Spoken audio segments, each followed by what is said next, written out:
Hey good morning everyone, welcome back my channel Reema aspirant life में। आप सब कैसे हैं? आई होप कि आप सब बहुत अच्छे होंगे, मस्त होंगे, आपकी स्टडी भी अच्छी चल रही होगी। मॉर्निंग के 5 बज रहे हैं और आज मैं बाहर ही सोई थी क्योंकि गर्मी का टाइम आ गया है तो लाइट भी सही नहीं देती।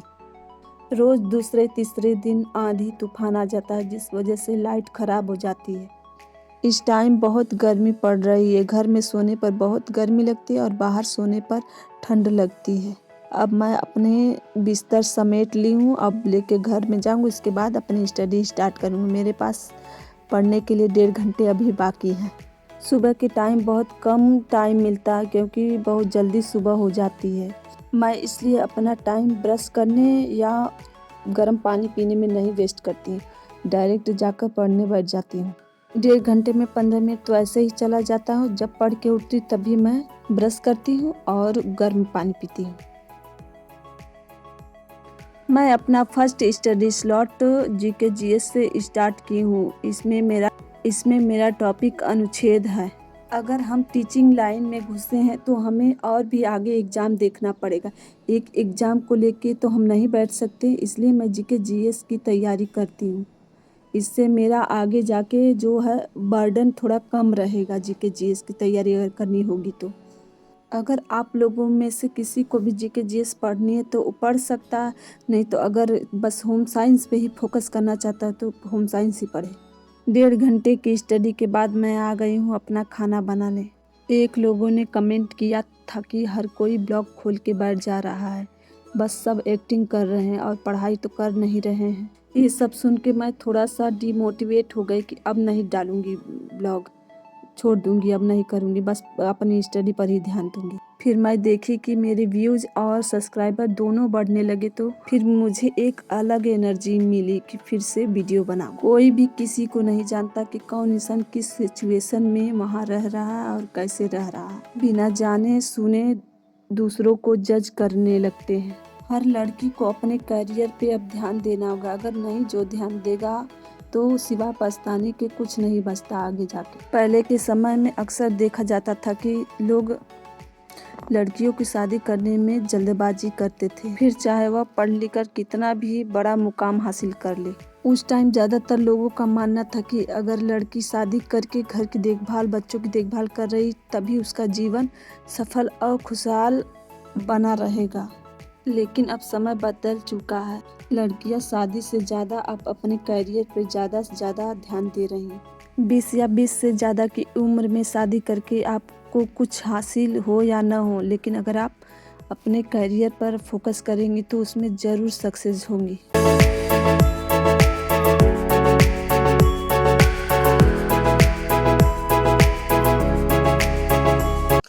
हेलो गुड मॉर्निंग फ्रेंड्स, मैं रीमा एस्पिरेंट लाइफ से। आप सब कैसे हैं? आई होप कि आप सब बहुत अच्छे होंगे, मस्त होंगे, आपकी स्टडी भी अच्छी चल रही होगी। एक मेरे सब्सक्राइबर ने मुझसे पूछा कि हम ऑनलाइन बैच लें या बुक से पढ़ें। तो मैं खुद के एक्सपीरियंस से बताना चाहूँगी कि जब मैं पहली बार होम साइंस की मतलब पढ़ने के लिए बुक्स मंगवाई तो मेरी समझ में ही नहीं आया मैं कहाँ से पढूं। फिर मैं उसके बाद ऑनलाइन बैच ली, तब मुझको समझ में आया कि मुझे कहाँ से पढ़ना। जो फ्रेशर है वो पहली बार मैं कहूँगी कि ऑनलाइन क्लास या ऑफलाइन जो भी है क्लास ले सकती है। इससे उनको उसका पैटर्न मालूम हो जाएगा कि कहाँ से क्या पूछेगा। और बुक की बात रही, बुक की बात तो बुक सबको जल्दी नहीं पढ़ने आती और जिसको आ रही तो वो पढ़ सकता है बुक। मुझे खुद भी नहीं पढ़ने आ रही थी पहली बार, लेकिन अब समझ में आ गया कि कहाँ से क्वेश्चन कैसे बनेगा। तो इसलिए मैं आप सबसे बता देना चाहूंगी कि आप लोग जो फ्रेशर हो ऑनलाइन बैच ले सकते हैं। अगर बुक किसी को समझ में आ रही है तो बुक से पढ़ सकता है, वो अपने अकॉर्डिंग पढ़ सकता है। बस मैं यही बताना चाहती हूँ। मैंने ऑनलाइन इसमें 2000 का कोर्स ली थी पार्थ एजुकेशन से। उस टाइम 2000 का बैच ली थी तो बार बार बैच लेना मतलब कि पैसा कहाँ से आएगा, इसलिए मैंने नोट्स धीरे धीरे धीरे बना ली अपना, क्योंकि पैसे की प्रॉब्लम है। मैं कहाँ से पैसा पाऊंगी, अब माँ बाप पे कितना डिपेंड रहूंगी।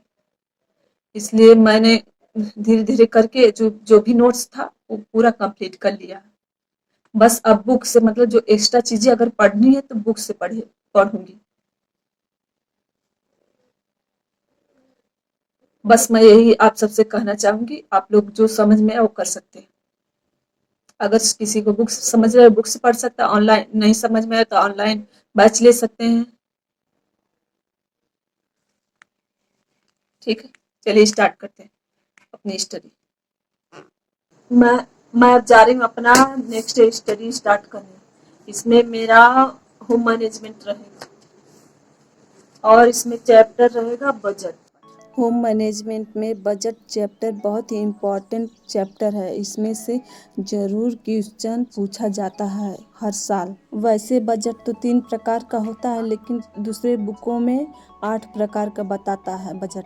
संतुलित बजट, बचत का बजट, घाटे का बजट। जैसे संतुलित बजट में जैसे कि आप अगर 10 रुपये कमा रहे हैं तो 10 ही रुपये खत्म कर रहे हैं, तो इसको संतुलित बजट बोला जाता है। और बचत का बजट, अगर 10 रुपये आप कमा रहे हैं उसमें 8 रुपये खर्च कर रहे हैं और 2 रुपये इसमें 2 रुपये बचा रहे हैं। मैं अपना नेक्स्ट स्टडी स्लॉट स्टार्ट कर दी हूँ। मेरा next study slot extension education, इसमें मेरा चैप्टर विवाह है। इसमें कितने प्रकार के विवाह होते हैं और विवाह के ऊपर कितने कानून बने हैं और दहेज को लेकर कानून बने और लड़कियों को विवाह की उम्र क्या होती, ये सब इस टॉपिक में पढ़ा जाएगा। 2021 वाले एग्जाम में बाल विवाह निरोधक अधिनियम से क्वेश्चन एक पूछा था। मेरे नेक्स्ट स्टडी स्लॉट में मैं टेक्सटाइल पढ़ रही हूँ। इसमें मेरा चैप्टर डाई है, रंगाई। इस चैप्टर से भी एक क्वेश्चन पूछा गया था। इसमें पूछा गया था संश्लेषित रंग की खोज किसने की थी। इसकी खोज विलियम हेनरी पार्कर ने 1856 में की थी। एक ही जगह बैठे बैठे मैं बोर हो गई थी, इस वजह से मैं यहाँ आके पढ़ने लगी। मेरे नेक्स्ट स्टडी स्लॉट में अब न्यूट्रिशन साइंस, इसमें मेरा चैप्टर आयरन है। खनिज लवण 24 होते हैं। इसमें मैं कैल्शियम फास्फोरस के बारे में पढ़ी हूँ, अब आयरन के बारे में पढ़ रही हूँ। आयरन का 70% रक्त में और 25% यकृत और अस्थि मज्जा, 4% मांसपेशियों में होता है। मेरा आज का टारगेट कंप्लीट हो गया। इस टाइम में 11 बज रहे हैं। अब मैं जाऊंगी सोने। मैं रात में अब बाहर ही सोती हूँ। वीडियो एडिटिंग करने में ज़्यादा टाइम तो नहीं लगता, लेकिन वॉइस ओवर करने में ज़्यादा समय लग जाता है। बाहर की आवाज़ें उसमें आ जाती हैं, कभी बर्तन की आवाज़ तो कभी पंखे की आवाज़, कूलर की आवाज़, सब इसमें आ